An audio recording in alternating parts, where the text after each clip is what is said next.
Yunus ibn Matta adalah di Quran disebutkan dalam beberapa nama. Terkadang disebut Yunus, terkadang disebut Sahibul Hud, terkadang disebut Dzu atau Dzannuni. Itulah sebutan Al-Quran. Yunus, Sahibul Hud ataupun Dzannuni atau Dzinnun. Adapun orang tua beliau Yunus ibn Matta. Matta ini siapa? Ada yang mengatakan Matta itu artinya ibunya. Jadi Yunus itu dinasabkan kepada ibunya sama dengan Isa.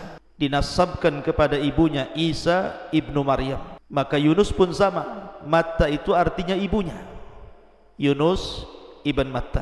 Akan tetapi yang sahih bahwa Matta itu bukan ibunda Yunus tetapi ayahandanya. Jadi Matta itu ayahanda daripada Nabi Yunus. Jadi Yunus ibn Matta. Dan Nabi Yunus alaihi salatu wassalam kalau dirunut nasabnya maka masih sampai kepada Nabiullah Ya'qub alaihi salatu wassalam. Dan Nabi Ya'qub adalah nabi dari nabi-nabi Bani Israel. Karena Ya'qub sendiri adalah Israel. Berarti Yunus satu di antara sekian nabi dari nabi-nabi Bani Israel. Ada yang mengatakan bahwa Yunus ini putra daripada Binyamin. Siapa Binyamin? Saudara daripada Nabi Yusuf. Karena Ya'qub alaihi salatu wassalam memiliki 12 putra dari 4 wanita. Lah yang satu ibu dan satu ayah adalah Yusuf dan Binyamin. Lah salah satu putra Binyamin ini banyak. Lah salah satunya adalah Nabi Yunus alaihi salatu wassalam. Jadi Yunus putra Binyamin. Artinya nasabnya sampai kepada Ya'qub alaihi salatu wassalam.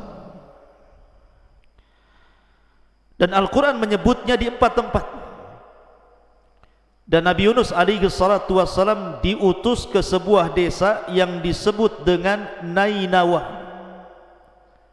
Desanya disebut Nainawa di daerah Musil di negara Irak.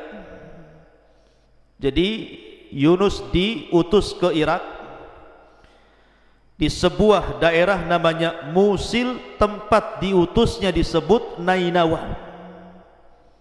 Itulah daerah tempat dakwahnya Yunus alaihi salatu wassalam.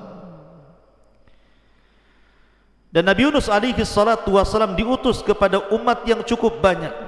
Al-Quran menyebutnya mi'atu alfin au yazidun. 100.000 manusia atau mungkin lebih daripada 100.000. Ada yang mengatakan 130.000 manusia, ada yang mengatakan 140.000 manusia. Artinya umat yang cukup banyak. Yunus alaihi salatu wassalam diutus kepada umat sebanyak itu di Nainawa di Musil, Irak. Ma'asyiral muslimin yang dimuliakan Allah Subhanahu wa taala. Bicara tentang Nabi Yunus alaihi salatu wassalam, ada beberapa hadis Nabi sallallahu alaihi wasallam yang bercerita tentang Yunus. Saya sebutkan 3 hadis dulu, baru kita cerita ayat. Hadis yang pertama, kisah Nabi sallallahu alaihi wasallam di Taif dengan seorang Nasrani namanya Addas. Jadi ketika Nabi sallallahu alaihi wasallam meninggal dalam tahun yang sama pamannya Abu Talib dan juga Khadijah, maka tahun itu disebut Amul Hazni, tahun kesedihan. Akhirnya Nabi SAW kemudian ke Taif dalam rangka berdakwah, mencari areal baru karena tidak mungkin berdakwah di Mekah lagi. Terlampau sulit bagi Rasul untuk mendakwahkan tauhid di Mekah, tantangannya terlalu berat. Makanya Nabi SAW berangkat ke Taif. Rupanya penduduk Taif ini bukan malah menerima dakwah Nabi SAW, justru sikap mereka kurang lebih dengan penduduk Mekah, memusuhi Nabi SAW. Sampai akhirnya Rasul dilempari batu dan Nabi SAW harus lari 1 mil sehingga di perbatasan Taif dan Mekah, di sebuah kebun milik Mughirah. Disitulah Nabi SAW kemudian berjumpa dengan pemilik kebun namanya Utbah dan Syaibah, dan juga satu budaknya namanya Adas. Lah Adas ini orang Nasrani. Jadi ketika Utbah dan Utaibah melihat Nabi SAW dan Zaid ibn Haritha, maka kasihanlah Utbah dan Syaibah ini, kemudian memberikan makanan kepada Adas untuk dihantarkan kepada Nabi SAW, karena Rasul kelelahan ketika itu. Maka diantarkanlah oleh Adas ini makanan dari Utbah dan Syaibah ini. Ketika Nabi SAW hendak makan, Nabi SAW membaca Bismillah. Adas ini heran, kok ada orang yang mengucapkan kalimat Bismillah?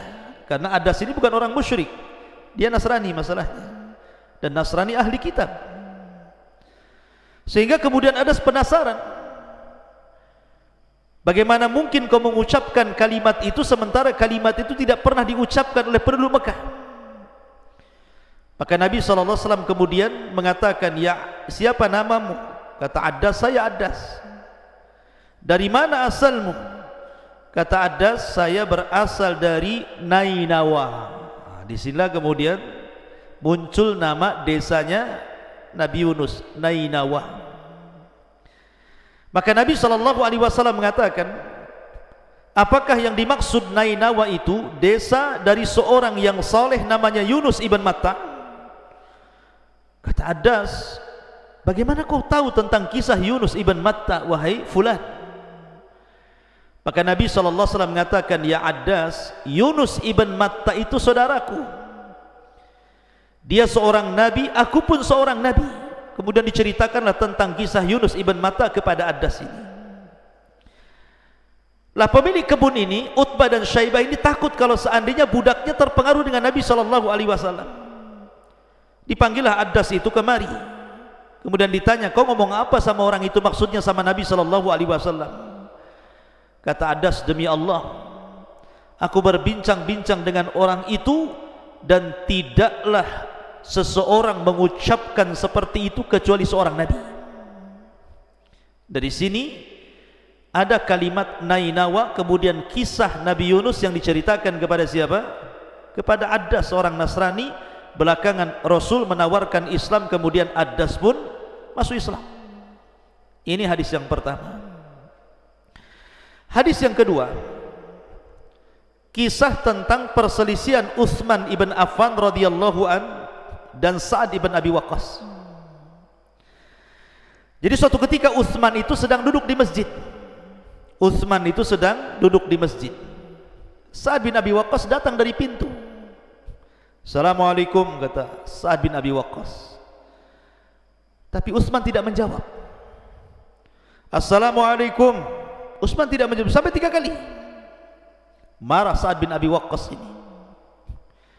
Akhirnya Sa'ad bin Abi Waqqas ini datang menemui Umar bin Khattab radhiyallahu anhu dan mengatakan, ya Umar, aku tadi berjumpa dengan Utsman di masjid, aku pun mengucapkan salam, tapi dia tidak mau menjawab salamku.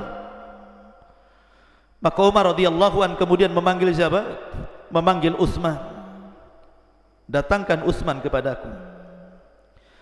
Akhirnya kemudian Umar bin Khattab radhiyallahu an bertanya kepada Utsman bin Affan radhiyallahu an, mengatakan, ya Utsman, tadi Sa'ad bin Abi Waqqas menemui dirimu, kemudian mengucapkan salam, kok tak jawab salamnya? Kata Utsman, aku tidak dengar salamnya kok. Kata Sa'ad bin Abi Waqqas, sungguh aku mengucapkan salam. Kata Utsman, tidak. Sampai 3 kali. Akhirnya kemudian barulah Utsman mengatakan, ya, tadi memang aku melihat Sa'ad, dia mendekatiku di masjid, tetapi aku tidak tahu kalau dia mengucapkan salam, karena aku ketika itu melamun, termenung akan hadis Nabi SAW yang terpenggal, terputus, dan aku tidak tahu lanjutannya, di mana Nabi SAW bersabda, da'watun walladhi nafsi biyadih ma du'iya biha mu'minun illa farrajallahu alaihi. Sebuah doa demi zat yang jiwaku berada di tangannya, tidaklah seorang mukmin berdoa dengan doa itu kecuali Allah akan lapangkan kehidupannya. Ketika Nabi SAW hendak menyebutkan doa itu, tiba-tiba datang Arab Badui mengganggu Nabi SAW dengan pertanyaan-pertanyaan. Akhirnya Rasul pun lupa tentang doa itu dan aku tidak tahu penjelasannya. Maka Umar pun mengatakan, oh iya, aku juga sama itu. Maka Sa'ad bin Abi Waqqas mengatakan, sungguh aku hadir di majelis itu dan aku tahu doa itu. Kemudian Umar dan juga Utsman bertanya kepada Sa'ad, doa apa itu? Maka Sa'ad bin Abi Waqqas kemudian membacakan doa Dzannun. Siapa? Doanya Nabi Yunus alaihi salatu wassalam, la ilaha illa anta subhanaka inni kuntu minadh zalimin. Ini pun ada kaitan dengan kisah Nabi Yunus, karena salah satu doa ketika Yunus berada di 3 kegelapan di dalam perut ikan itu adalah doa la ilaha illa anta subhanaka inni kuntu minadh zalimin. Kemudian hadis yang ketiga, perkataan Nabi SAW, la tufaddiluni ala Yunus ibn Matta, jangan kau lebihkan diriku di atas Yunus ibn Matta.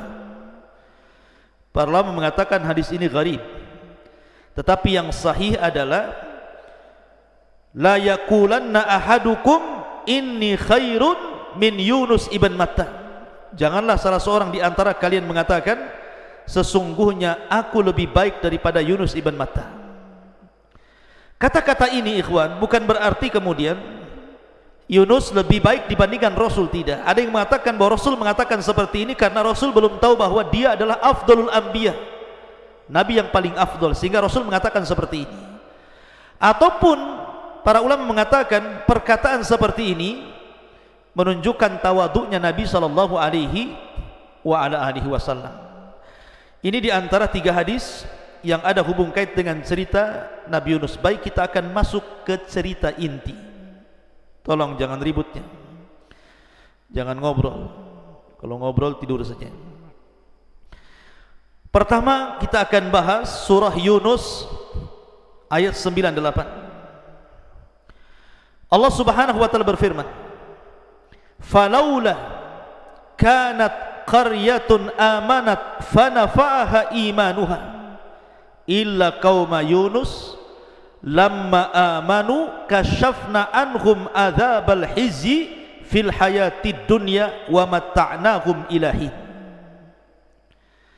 Dan mengapa tidak ada penduduk sebuah kota yang beriman lalu imannya itu bermanfaat kepada mereka selain kaumnya Yunus?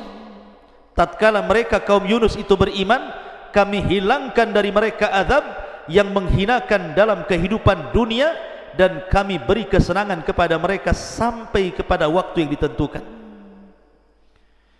Ma'asyiral muslimin yang dimuliakan Allah Azza wa Jalla, Nabi Yunus ini diutus kepada Nainawa di Musil, Irak sana. Sebagaimana para nabi yang lain ikhwan, setiap dakwah para nabi itu mengajak manusia ke dalam tauhid. Walaqad ba'atsna fi kulli ummatir rasulan an ibudullaha wajtanibu taghut. Itu tugas para nabi, menyembah Allah dan menjauhi sesembahan selain daripada Allah Azza wa Jalla. Tetapi sunnatud dakwah di mana-mana antum akan merasakan nanti ketika antum berdakwah di luar. Ketika antum mulai berdakwah mendakwahkan tauhid, pasti sunnatud dakwah ada yang menerima, ada yang menolak. Itu sudah sunnatud dakwah. Ada yang kemudian setuju dengan dakwah antum, ada juga yang menolak dakwah antum. Bahkan mungkin ada yang mencela dakwah antum. Lah rupanya Nabi Yunus alaihi salatu wassalam berdakwah di negeri Nainawa ini, satu pun orang Nainawa tidak ada yang beriman. Bayangkan, satu penduduk Nainawa itu tidak ada yang terpengaruh dengan dakwahnya Nabi Yunus alaihi salatu wassalam, saking kerasnya hati mereka. Akhirnya karena mereka tidak ada yang mau beriman, maka Nabi Yunus alaihi salatu wassalam mulai menakut-nakuti mereka dengan azab dan mengatakan, kalau kalian tidak mengikuti ajaranku, maka siap-siap dalam beberapa hari ke depan Allah akan timpakan azab kepada kalian. Ma'asyiral muslimin, lah ketika Nabi Yunus mengancam mereka dengan azab, mereka pun tidak terpengaruh, tidak takut.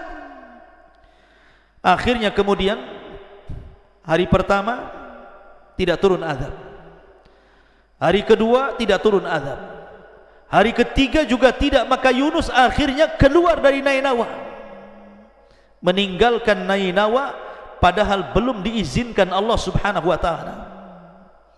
Lain seperti Lut, kenapa dia meninggalkan Sodom kemudian ke Irak, ke Palestina? Karena Allah mengizinkan Lut untuk pergi dari Sodom, karena Sodom akan diazab masalahnya. Atau ketika hijrahnya Ibrahim alaihi salatu wassalam dari Irak menuju Palestina, karena memang dia tidak bisa berdakwah di Irak. Atau Nabi SAW ketika hijrah dari Mekah ke Madinah, karena sudah diizinkan Allah. Lah Yunus ini belum diizinkan, sudah pergi. Dari sini ikhwatu fiddin muliakan Allah Subhanahu wa taala, maka Yunus pun pergi. Diceritakan dalam ayat yang kedua surat As-Saffat, surat As-Saffat ayat 139 sampai 148. Allah mengatakan, wa inna Yunusa laminal mursalin idh abaqa ilal fulkil mashhun fasahama fakana minal mudhadin faltaqamahul hutu wa huwa mulim falawla annahu kana minal musabbihin la labitha fi batnihi ila yaumi yub'atsun fanabadnahu bil ara wa huwa sakim wa ambatna alaihi syajaratan min yaqtin wa arsalnahu ila mi'ati alfin aw yazidun fa amanu famatta'nahum ilahin. Sesungguhnya Yunus benar-benar seorang rasul. Ketika dia lari dari kewajibannya kepada kapal yang dipenuhi muatan, kemudian dia ikut diundi, ternyata dia termasuk orang-orang yang kalah dalam undian, maka dia ditelan oleh ikan besar dalam keadaan tercela. Dia termasuk orang-orang yang banyak berzikir kepada Allah. Kalaulah dia tidak termasuk orang-orang yang banyak berzikir kepada Allah, niscaya dia akan tetap tinggal di perut ikan sampai hari kebangkitan. Kemudian kami lemparkan dia ke daratan tandus dan dalam keadaan sakit. Kemudian untuk dia kami tumbuhkan sebatang pohon labu, dan kami utus dia kepada 100.000 atau lebih, sehingga mereka beriman, karena kami anugerahkan kenikmatan hidup kepada mereka hingga waktu yang ditentukan. Jadi ketika Nabi Yunus alaihi salatu wassalam meninggalkan kaumnya, lah kaumnya ini udah ketakutan tuh, karena Nabi mereka sudah meninggalkan mereka. Karena ketakutan kaumnya itulah akhirnya mereka bertobat tanpa sepengetahuan Yunus alaihi salatu wassalam. Mereka bertobat, semua bertobat, satu kampung Nainawa itu. Dan Yunus tidak tahu mereka sudah tobat. Dan ingat ikhwatu fiddin muliakan Allah azza wa jalla, iman itu terbagi dua. Iman itu terbagi dua. Ada yang sifatnya idtirari, ada yang sifatnya ikhtiari. Antum harus paham nih. Iman itu ada dua, ada yang bersifat idtirar, terpaksa, dan ada yang sifatnya ikhtiar karena kehendak dia. Kalau seseorang beriman karena terpaksa, maka tobatnya tidak akan diterima dan dia pantas untuk diadab oleh Allah Subhanahu wa taala.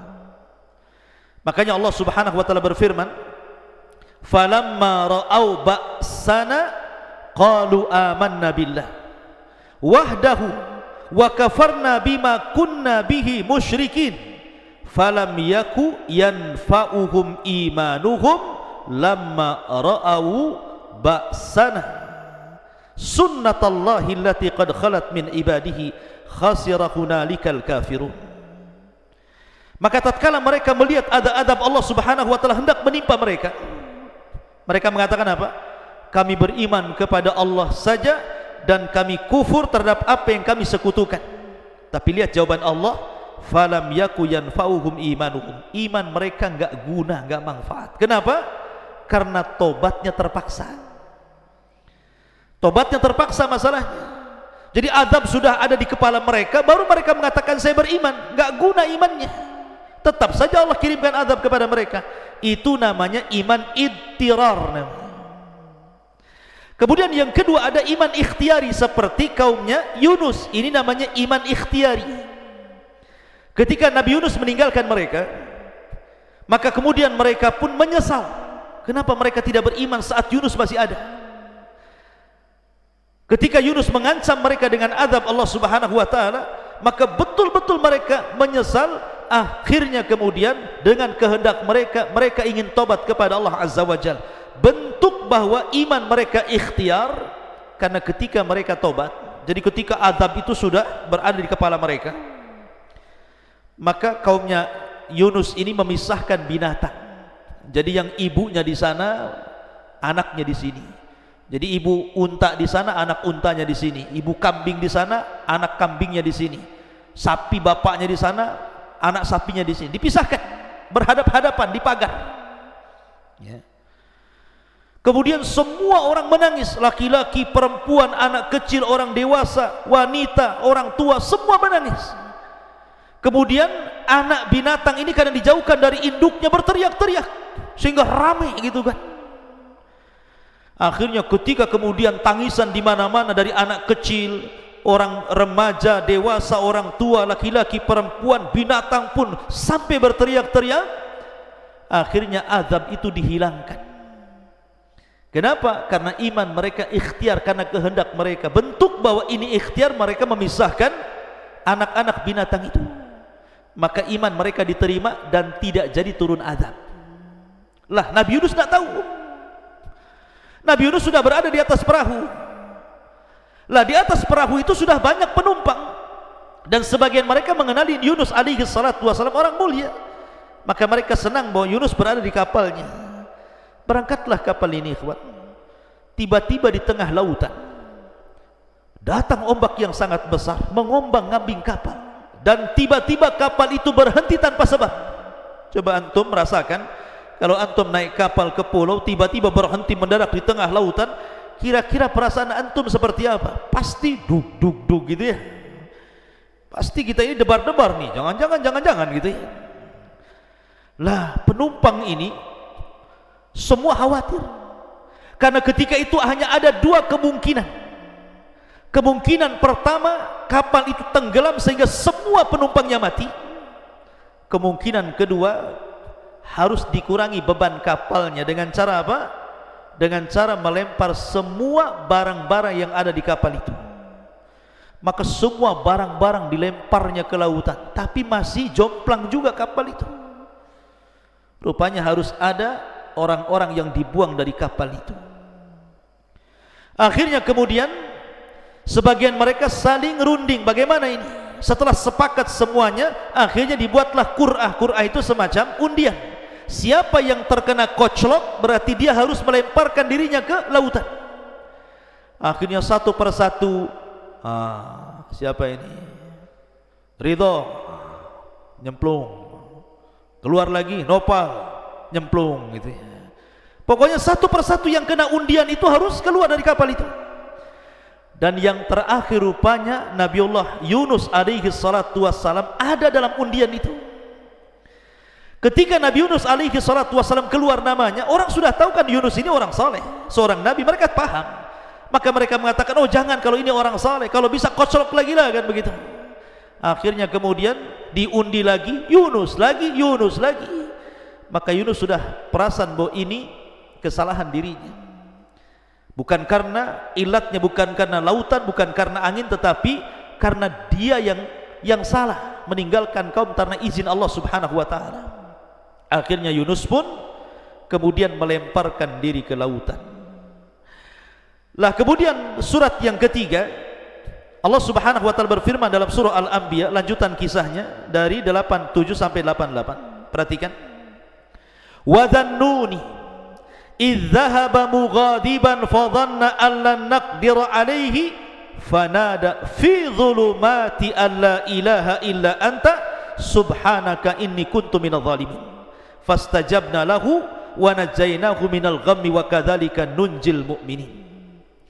Dan ingatlah ketika Dhunnun Yunus ketika dia pergi dalam keadaan marah kepada kaumnya, lalu dia menyangka bahwa kami tidak akan mempersempit, maka ia pun menyeru dalam keadaan sangat gelap bahwa tidak ada Tuhan selain Engkau ya Rabb, Maha suci Engkau, sesungguhnya aku adalah termasuk orang-orang yang zalim.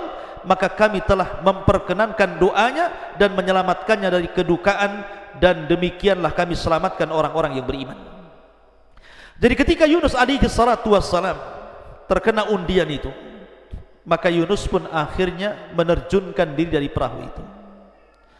Rupanya Allah subhanahu wa ta'ala wahyukan kepada ikan yang sangat besar, ikan paus mungkin, yang sangat besar sekali, disuruh untuk menelan Yunus alaihi salatu wassalam, dan diwahyukan agar jangan dimakan dagingnya dan jangan dipatah-patahkan tulangnya, ditelan saja. Jadi Allah subhanahu wa ta'ala mewahyukan kepada Hud tadi, kepada ikan besar tadi, agar cukup ditelan, tidak dimakan dagingnya dan tidak dipatah-patahkan tulangnya, biar Yunus tetap hidup. Maka ikan pun sesuai dengan perintah Allah, Yunus terjun saja langsung langsung dimakan, kemudian masuk ke perut ikan. Ada yang mengatakan riwayat yang lain, jadi ikan yang memakan Nabi Yunus ini dimakan ikan lagi. Jadi ikannya dimakan ikan. Jadi Yunus dimakan ikan, habis ikannya makan Nabi Yunus, ikannya dimakan ikan besar lagi. Anda bisa bayangkan tuh, ya, ikan di dalam ikan.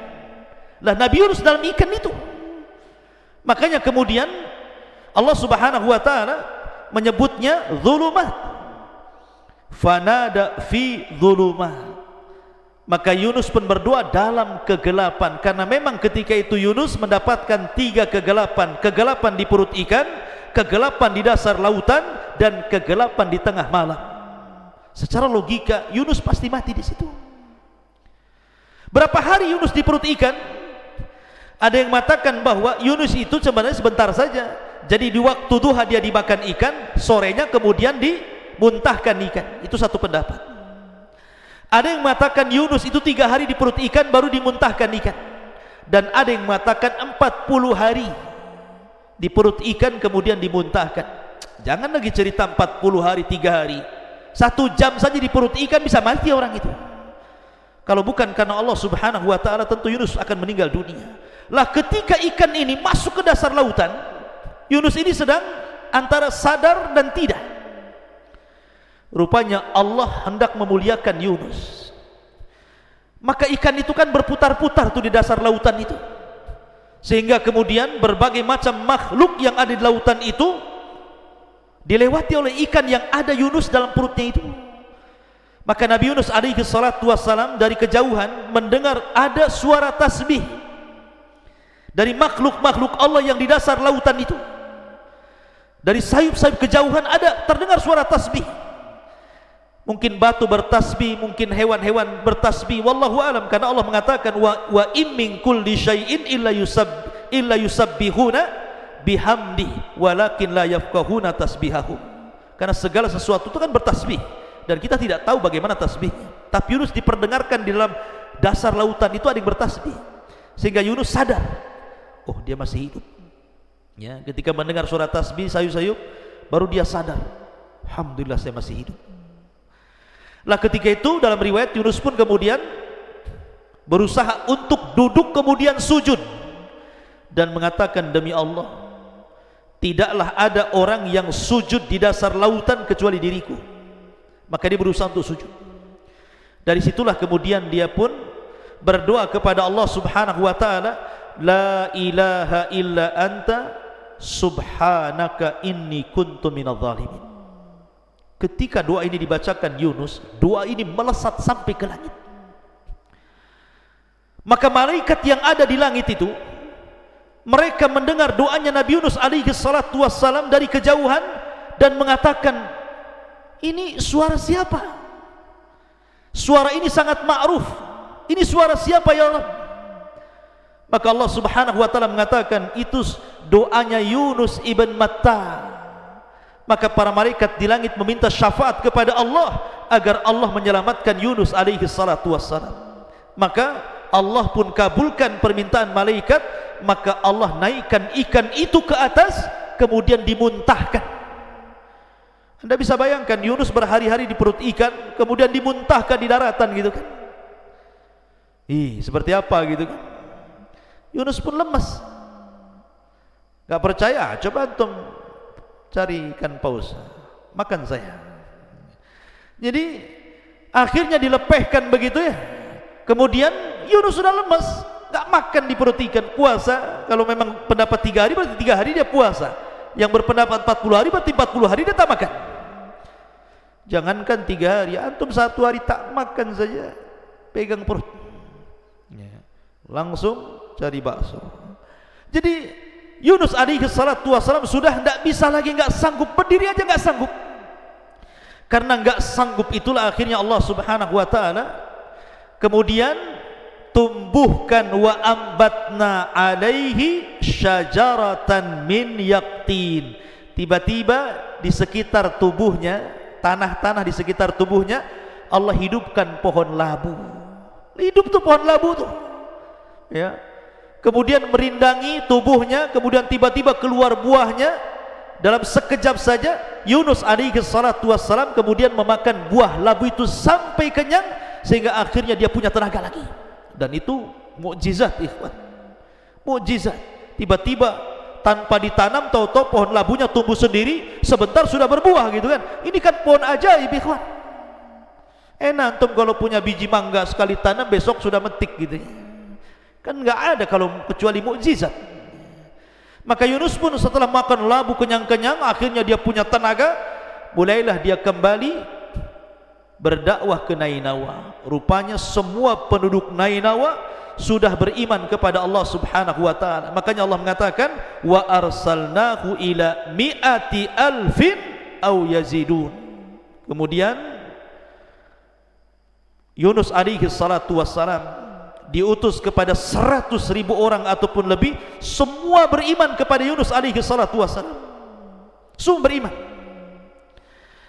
Dan ini karena hidayah dari Allah subhanahu wa ta'ala. Kalau bukan karena Allah, tentu mereka tidak dapat hidayah. Tetapi di sini ada pelajaran yang bisa kita petik, yang juga pelajaran kepada Nabi kita Muhammad sallallahu alaihi wasallam.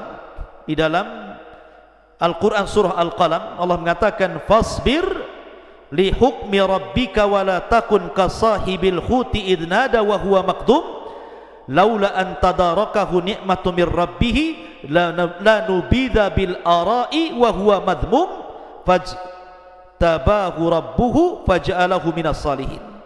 Maka bersabarlah kamu wahai Muhammad terhadap ketetapan Tuhan, dan janganlah kamu seperti orang yang berada dalam perut ikan ketika ia berdosa dan sedang dalam keadaan marah kepada kaumnya.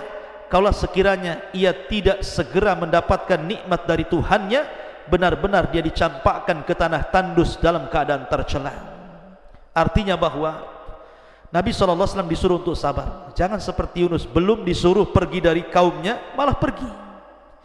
Maka dari sini ada pelajaran besar bahwa dalam berdakwah itu perlu kesabaran. Tetapi setelah Nabi Yunus alaihi salatu wassalam meninggal dunia, lambat laun kaum Nainawa kemudian kembali menyekutukan Allah sedikit demi sedikit. Subhanallah, sudah diberikan nikmat tauhid setelah meninggal nabinya, tiba-tiba sedikit demi sedikit kemudian mereka kufur kembali. Nah, dari situlah diutus nabi-nabi yang lainnya.